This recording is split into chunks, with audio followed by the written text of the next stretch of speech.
নমস্কার। আশা করি আপনারা সবাই খুব ভালো আছেন। কুকিং অ্যান্ড মাই ভিলেজ চ্যানেলে আবারও একটি নতুন পর্বে আপনাদের সবাইকে স্বাগত জানাই। প্রতিদিনের মতো আজকে আবারও নতুন রান্নার ভিডিও নিয়ে আপনাদের সামনে চলে এসেছি। আজকে এক মুখরোচক রান্না করব। আপনারা অবশ্যই ভিডিওটি শেষ পর্যন্ত দেখতে থাকুন। আর রান্নার ভিডিওটি ভালো লাগলে সাবস্ক্রাইব করে পাশে থাকুন। আজকে রান্নার জন্য নিয়েছি তেঁতুল ফুল। আপনারা তো জানেন যারা গ্রামে থাকেন এই সময় তেঁতুল ফুল খুব হয়, আর গাছ থেকে রান্নার জন্য তেঁতুল ফুল পেড়ে এনেছি। এই তেঁতুল ফুলের এক মজার রান্না করব। আপনারা স্কিপ না করে অবশ্যই ভিডিওটি শেষ পর্যন্ত দেখতে থাকুন। এইভাবে গ্রামের বিভিন্ন ধরনের নতুন নতুন রান্নার ভিডিও দেখতে হলে আপনারা পাশে থাকুন। তেঁতুল ফুলগুলোকে পোকা আছে কিনা বেছে নেব, আর এই ডাঁটাগুলো ফেলে দেব, আর ফুলগুলোকে আমি সুন্দর করে ছাড়িয়ে নেব রান্নার জন্য। কিছু সময় পর রান্নার সব জোগাড় করে নিয়ে চলে এসেছি রান্নাঘরে। তেঁতুল ফুলগুলোকে খুব ভালো করে বেছে নিয়েছি, আর তেঁতুল ফুলগুলোকে বেশ কয়েকবার পরিষ্কার জল দিয়ে ভালো করে ধুয়ে নিয়েছি। দেখতেই পাচ্ছেন তেঁতুল ফুলগুলো দেখতে কত সুন্দর লাগছে, আর রান্নার পর খেতেও খুব ভালো লাগে। তেঁতুল ফুলের রান্নাতে দেওয়ার জন্য নিয়েছি মৌরলা মাছ, আর মৌরলা মাছগুলোকে কেটে কুটে ধুয়ে পরিষ্কার করে নিয়েছি। আর এই মাছগুলো আমাদের পুকুর থেকে জাল ফেলে ধরা হয়েছে। মাছের মধ্যে দিয়ে দিচ্ছি পরিমাণ মতো লবণ, আর একই সঙ্গে মাছের মধ্যে দিয়ে দিচ্ছি পরিমাণ মতো হলুদের গুঁড়ো। এবার হাত দিয়ে ভালো করে লবণ হলুদ মাছের মধ্যে মাখিয়ে নিচ্ছি। মাছ ছাড়াও এই তেঁতুল ফুল রান্না করা যায়, তবে মৌরলা মাছ বা চিংড়ি মাছ দিয়ে এই তেঁতুল ফুলের টক রান্না করলে খেতে খুব ভালো লাগে। মাছে লবণ হলুদ মাখানো হয়ে গেছে। এদিকে টকে দেওয়ার জন্য লাল শাক বা নোটে শাকের ডাঁটা নিয়েছি। এই ডাঁটাগুলো টকে দিলে খেতে বেশ ভালো লাগে। ডাঁটা নিয়েছি, আর ডাঁটার সঙ্গে কচি পাতাগুলোও কিছুটা কুচি কুচি করে নিয়েছি। দেখতেই পাচ্ছেন শাক ও ডাঁটা কেটে নিয়ে পরিষ্কার জল দিয়ে ভালো করে ধুয়ে নিয়েছি। রান্নার জন্য প্রথমে মাছ ভাজতে হবে। মাছ ভাজার জন্য কড়াইতে দিয়ে দিয়েছি পরিমাণ মতো সর্ষের তেল।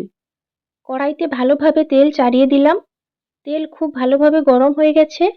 এবার লবণ হলুদ মাখানো মৌরলা মাছগুলো তেলের মধ্যে দিয়ে দিচ্ছি। দুই দফায় আমি মাছগুলোকে ভেজে নেব। প্রথম দফায় মাছগুলো দিয়ে দিলাম তেলের মধ্যে, আর ভালোভাবে চাড়িয়ে দিচ্ছি যাতে সব মাছগুলো সমানভাবে আঁচ পায়। কিছু সময় পর মাছের একদিক ভাজা হয়ে গেছে, উল্টে দিলাম। মাছগুলোকে খুব ভালোভাবে উল্টে দিচ্ছি এক এক করে, যাতে মাছের দুই দিক খুব ভালোভাবে ভাজা হয়। আর এই ছোট মাছ ভাজার সময় আপনারা তেল ভালো করে গরম হওয়ার পর তারপর মাছগুলো দেবেন, না হলে ছোট মাছ কড়াইতে লেগে যায় আর ভেঙে যাওয়ার সম্ভাবনা থাকে। দেখতেই পাচ্ছেন উল্টে পাল্টে মাছগুলোর দুই দিক ভালো করে ভেজে নিয়েছি। এই পর্যায়ে প্রথম দফার মাছগুলো ভাজা হয়ে গেছে, তুলে নিচ্ছি। একই তেলের মধ্যে বাকি মাছগুলো আবারও দিয়ে দিচ্ছি ভাজার জন্য। এই ছোট মাছে বিভিন্ন ধরনের উপকারী উপাদান থাকে, তাই আমাদের প্রত্যেকেরই উচিত এই ছোট মাছ খাওয়া। আর এই মৌরলা মাছ খেতেও খুব ভালো লাগে। এই মৌরলা মাছ, পুঁটি মাছ এইসব মাছ খেলে আমাদের দৃষ্টিশক্তি বাড়ে, এবং চোখের সমস্যা থাকলে সেই সমস্যা দূর হয় অনেক সময়। দ্বিতীয় দফার মাছগুলো খুব ভালোভাবে ভাজা হয়ে গেছে একদিক। এবার ধীরে ধীরে মাছগুলোকে উল্টে দিচ্ছি। একইভাবে উল্টে পাল্টে এই মাছগুলোকেও দুই দিক ভালো করে ভেজে নেব। এই তেঁতুল ফুলের টক রান্নাতে আপনারা মৌরলা মাছের পরিবর্তে চিংড়ি মাছও ব্যবহার করতে পারেন। চিংড়ি মাছ দিয়ে রান্নাটা করলেও খেতে বেশ ভালো লাগে। দ্বিতীয় দফায় মাছগুলো ভাজা হয়ে গেছে, বাটিতে তুলে নিলাম। সব মাছগুলো ভাজা হয়ে গেল। এবার রান্নাটা করব। রান্নার জন্য কড়াইতে আবারও দিয়ে দিলাম পরিমাণ মতো সর্ষের তেল। তেল খুব ভালোভাবে গরম করে নিয়েছি। এবার তেলের মধ্যে দিয়ে দিলাম একটা গোটা শুকনো লঙ্কা ফোড়ন, আর দিয়ে দিলাম 5 ফোড়ন, আর ঝাল ঝাল লাগার জন্য দিয়ে দিলাম দুটো চেরা কাঁচা লঙ্কা। নাড়াচাড়া করে ফোড়ন ভালো করে ভেজে নিচ্ছি। ফোড়ন ভালোভাবে ভাজা হয়ে গেছে। এই পর্যায়ে কেটে ধুয়ে রাখা নোটে শাকের ডাঁটা ও কচি শাক দিয়ে দিলাম। শাক দেওয়ার পর নাড়াচাড়া করে দিচ্ছি। আর এই রান্নাতে খুব বেশি তেল মশলা লাগে না, অল্প তেল মশলাতেই রান্নাটা খুব ভালোভাবে হয়ে যায়। দেখতেই পাচ্ছেন শাক দেওয়ার পর 2-4 বার ভালো করে নাড়াচাড়া করে নিয়েছি। এবার একই সঙ্গে দিয়ে দিচ্ছি ধুয়ে রাখা তেঁতুল ফুল। তেঁতুল ফুল ও শাক পরপর দিয়ে তারপর ভালো করে কষিয়ে নেব। শাক ও তেঁতুল ফুলের মধ্যে দিয়ে দিলাম পরিমাণ মতো লবণ আর হলুদের গুঁড়ো। এবার নাড়াচাড়া করে লবণ ও হলুদের গুঁড়ো খুব ভালোভাবে মিশিয়ে নিচ্ছি। আমরা তো গ্রামে থাকি, সহজেই এই তেঁতুল ফুল পাওয়া যায়, চারদিকে গাছ রয়েছে। আর আপনারা যারা শহরে থাকেন, এই রান্নাটা যদি খেতে ইচ্ছে করে বাজার থেকে কিনে এনেও এই তেঁতুল ফুল রান্না করতে পারেন। লবণ ও হলুদ দেওয়ার পর নোটে শাক ও তেঁতুল ফুল খুব ভালোভাবে নাড়াচাড়া করে আমি 2 মিনিটের জন্য ঢাকা লাগিয়ে দিলাম।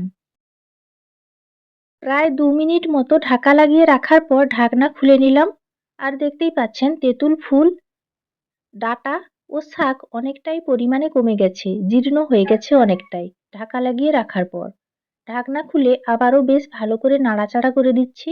তেঁতুল ফুল ও শাক ডাঁটা থেকে মোটামুটি অল্প কিছুটা জল বেরিয়েছে, সেই জলটা খুব ভালোভাবে কষিয়ে নিলাম আর জলটা শুকিয়ে নিলাম। এই পর্যায়ে বাটিতে সর্ষে বাটা অল্প জলে গুলে রেখেছিলাম, এই জলটা আমি দিয়ে দিচ্ছি। আরও কিছুটা জল লাগবে, তাই পরিমাণ মতো জল দিয়ে দিলাম। ডাঁটা সেদ্ধ হবে, তেঁতুল ফুলও সেদ্ধ হবে। তেঁতুল ফুল একটু শক্ত মতো হয়, তাই সেদ্ধ হবে। জল দেওয়ার পর খুব ভালোভাবে নাড়াচাড়া করে দিলাম। এই পর্যায়ে আমি 10 মিনিটের জন্য ঢাকা লাগিয়ে টক ভালোভাবে ফুটিয়ে নেব। প্রায় 9 থেকে 10 মিনিট ঢাকা লাগিয়ে রাখার পর ঢাকনা খুলে নিলাম। আর আপনারা তো দেখতেই পাচ্ছেন তেঁতুল ফুলের টক খুব সুন্দর ফুটছে। তেঁতুল ফুল, শাক ও ডাঁটা মোটামুটি খুব ভালোভাবে সেদ্ধ হয়ে গেছে। ঢাকনা খুলে নাড়াচাড়া করে দিলাম খুন্তি দিয়ে। এবার ভেজে রাখা মৌরলা মাছগুলো দিয়ে দিলাম টকের মধ্যে। মাছ দেওয়ার পর মাছগুলোকেও টকের মধ্যে খুব ভালোভাবে ডুবিয়ে দিচ্ছি। তাহলে টকের যে স্বাদটা মাছের মধ্যে ভালোভাবে প্রবেশ করবে। এই পর্যায়ে আবারও 5 মিনিটের জন্য ঢাকা লাগিয়ে আমি টক ফুটিয়ে নেব। তেঁতুল ফুল আর লাল শাকের ডাঁটা দিয়ে মৌরলা মাছের টক রান্না হয়ে গেছে। ঢাকনা খুলে নিয়েছি। আর তেঁতুল ফুল হালকা কষাটে স্বাদের হয়, তাই স্বাদের জন্য আমি অল্প একটু চিনি দিয়ে দেব। তাহলে টকটা খেতে ভালো লাগবে। টকও লাগবে আবার হালকা মিষ্টি ভাবও লাগবে। দিয়ে দিলাম অল্প একটু চিনি। এবার নাড়াচাড়া করে দিচ্ছি। আর চিনিটা যত সময় পর্যন্ত না খুব ভালোভাবে মিশে যাচ্ছে, তত সময় আমি 2 মিনিট মতো টকটা ফুটিয়ে নিচ্ছি। মৌরলা মাছ, তেঁতুল ফুল আর লাল শাকের ডাঁটা দিয়ে এক মুখরোচক স্বাদের টক রান্না হয়ে গেছে। হালকা মিষ্টি ভাবও আছে, খেতে খুব ভালো লাগে। দেখতেই পাচ্ছেন টকটা খুব সুন্দর ফুটে গেছে। এই পর্যায়ে আমি বাটিতে ঢেলে নিচ্ছি। তৈরি হয়ে গেছে লোভনীয় স্বাদের তেঁতুল ফুলের টক।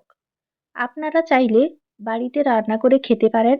আপনারা যারা টক জাতীয় খাবার খেতে পছন্দ করেন, এইভাবে তেঁতুল ফুল দিয়ে টক রান্না করুন, খেতে অসাধারণ লাগে। আর সঙ্গে যদি একটা কাঁচা লঙ্কা মেখে ভাত খাওয়া যায়, খেতে তো দুর্দান্ত লাগে, জিভে জল চলে আসবে। আশা করি গ্রাম্য পদ্ধতিতে তৈরি এই তেঁতুল ফুলের টক রান্নার ভিডিওটি আপনাদের ভালো লেগেছে।